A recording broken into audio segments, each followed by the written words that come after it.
વરસતા વરસાદમાં કંઈ ચટપટું ખાવાની ઈચ્છા થાય તો યુઝ્યુઅલી આપણે મગની દાળના વડા અથવા તો ભજીયા બનાવતા હોઈએ છીએ. પણ જો તમે હેલ્થ કોન્શિયસ છો, તળેલું નથી ખાવું અને તમે કોઈ એવી રેસીપી શોધી રહ્યા છો જે સ્વાદિષ્ટ પણ હોય, પેટ પણ ભરાય અને હેલ્ધી પણ હોય, સાથે પ્રોટીનનો મુખ્ય સ્ત્રોત હોય, તો એ છે મગની મોગર દાળમાંથી બનતું મૂંગલેટ. આ મૂંગલેટ છે ને એ પ્રોટીનનો મુખ્ય સ્ત્રોત છે. સાથે શાકભાજી ઉમેરશું ને એટલે વિટામિન્સ, મિનરલ્સ અને એન્ટીઓક્સિડન્ટનો તો ખજાનો બની જશે, જેથી વારવાર ભૂખ પણ નહીં લાગે અને પેટને ભરેલું રાખશે. આ મૂંગલેટ છે ને એ દિલ્હીનું એક સ્ટ્રીટ ફૂડ છે જે લોકો ખાવાનું ખૂબ જ પસંદ કરે છે, જે આપણા ગુજરાતી હાંડવાને સિમિલર છે. પણ આ મૂંગલેટમાં નથી આથો લઈ આવવાની ઝંઝટ અને ખૂબ જ ઓછી સામગ્રીથી સરળ રીતના તૈયાર થઈ જાય છે અને સ્વાદિષ્ટ લાગે છે. તો ચાલો જોઈએ કેવી રીતના બને છે. તો અહીં એક બાઉલમાં મેં પોણો કપ જેવી મગની મોગર દાળ લઈ લીધી છે. સાથે પા કપ જેવો રવો ઉમેરીશું. તમારે જો રવો એડ ના કરવો હોય તો 1 કપ મગની મોગર દાળ લઈ લેવી. હવે આ મગની દાળ અને રવાને 2 થી 3 વખત ચોખ્ખા પાણીએ ધોઈ લઈશું. મગની દાળ છે ને એકદમ સોફ્ટ આવતી હોય છે અને તરત જ પલળી જતી હોય છે, અને એમાંય આ દાળને પલાળવામાં હુંફાળા પાણીનો ઉપયોગ કરો ને તો 20 થી 25 મિનિટમાં પલળી જાય છે. તો અહીં મેં દાળ અને રવાને ધોઈ લીધું છે અને હુંફાળા પાણીમાં અડધી કલાક માટે પલાળી દઈશ. હવે આ વાનગીને વધારે હેલ્ધી બનાવવા માટે બદામ અને મખાણા ઉમેરીશ.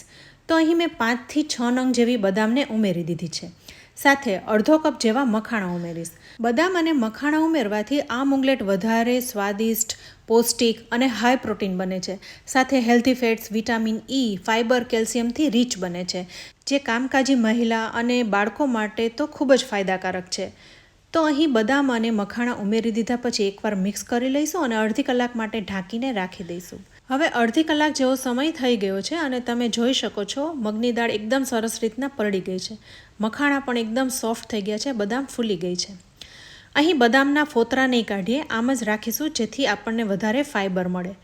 હવે આમાં વધારે પાણી લાગી રહ્યું છે તો આ પાણી નિતારીને મિક્સર જારમાં મગની દાળને આ બધું પીસી લેવાનું છે. તો જેટલું પાણી નીતરે એટલું કાઢી લેવાનું છે. મગની દાળ પીસતી વખતે પાણી ઉમેરવાની જરૂર નથી. આટલા જ પાણીમાં મગની દાળને પીસી લેવાની છે. સાથે ઉમેરીશું 3 તીખા મરચાં અને અડધો ઇંચ આદુના ટુકડાને ઝીણા સમારી ઉમેરી દઈશું. આનાથી મૂંગલેટ એકદમ સ્વાદિષ્ટ બને છે. હવે ઢાંકણ ઢાંકીને બધું જ એકદમ ઝીણું પીસી લેવાનું છે. હવે આ બેટરને એક બાઉલમાં કાઢી લઈશું.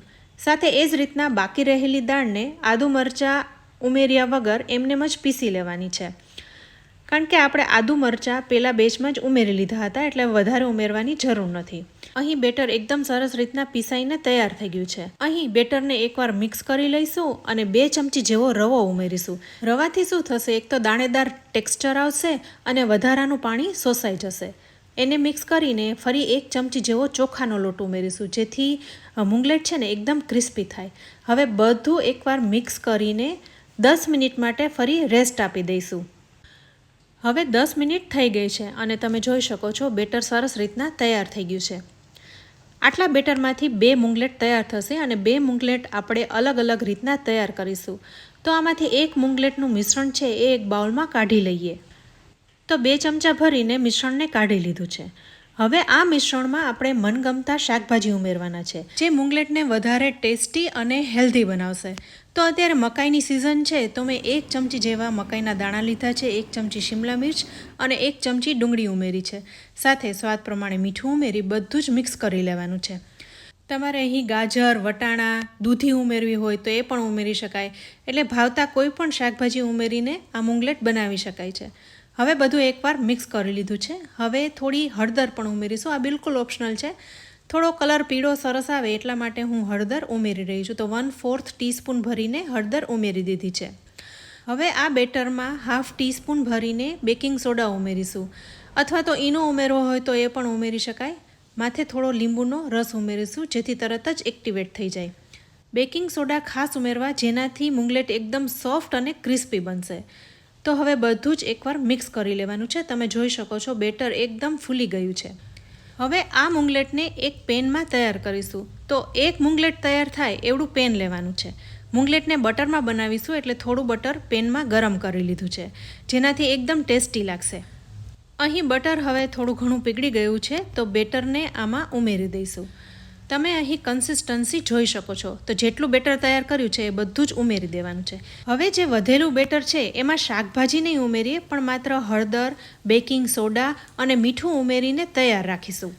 અને આ મુંગલેટ ઉપર થોડી કોથમીર, લાલ લીલા મરચાં અને બીટનું છીણ ઉમેરીશું, જેનાથી દેખાવ એકદમ સરસ લાગે. હવે આ મુંગલેટને 2 થી 3 મિનિટ માટે મીડિયમ ટુ લો ફ્લેમ ઉપર ઢાંકી રાખી દઈશું. 2 થી 3 મિનિટમાં તમે જોઈ શકો છો મુંગલેટ ફૂલી ગયું છે અને ઉપરથી ડ્રાય પણ બની ગયું છે. તો હવે એની સાઈડ ચેન્જ કરી લઈએ. તો જુઓ, નીચેની સાઈડથી મુંગલેટ છે એકદમ સરસ રીતના ક્રિસ્પી બની ગયું છે, પણ બીજી સાઈડથી પણ મુંગલેટ આવું ક્રિસ્પી થાય એ માટે થોડું બટર ઉમેરીશું. તો અહીં મુંગલેટમાં કટ લગાવી દઈશું અને વચ્ચે બટર મૂકી દઈશું, જેથી આ સાઈડથી પણ મુંગલેટ ક્રિસ્પી બને. આ મુંગલેટને તમારે ઓછા બટરમાં બનાવવું હોય તો પણ બનાવી શકાય, તો પણ એકદમ ટેસ્ટી લાગે છે. હવે બટર મૂકી એની સાઈડ ચેન્જ કરીને ઢાંકીને 2 થી 3 મિનિટ માટે કૂક કરીશું. હવે જુઓ, 2 થી 3 મિનિટમાં નીચેની સાઈડથી પણ એકદમ સરસ રીતના ક્રિસ્પી બની ગયું છે. તો અહીં આ મુંગલેટ તૈયાર છે. તો ફ્રેન્ડ્સ, જે બાળકોને શાકભાજી નથી ભાવતા એ લોકોને આવી રીતના મુંગલેટમાં શાકભાજી ઉમેરીને આપશો ને તો ખબર પણ નહીં પડે અને હોંશે હોંશે ખાઈ લેશે. તો આ મુંગલેટ અહીં તૈયાર થઈ ગયું છે. તો એને એક ડીશમાં કાઢી લઈએ. હવે બીજા મુંગલેટ બનાવવા માટે મેં પહેલાં કીધું એમ મગની દાળમાં બેકિંગ સોડા, હળદર અને મીઠું નાખીને બેટરને તૈયાર કરી લીધું છે. હવે પેનમાં બટરને ઉમેરી દીધું છે. બટર ઓગળી જાય એટલે આપણે તૈયાર કરેલું બેટરને આમાં ઉમેરી દઈશું. આ બેટરમાં શાકભાજી નથી ઉમેર્યા, શાકભાજી હવે ઉમેરવાના છે.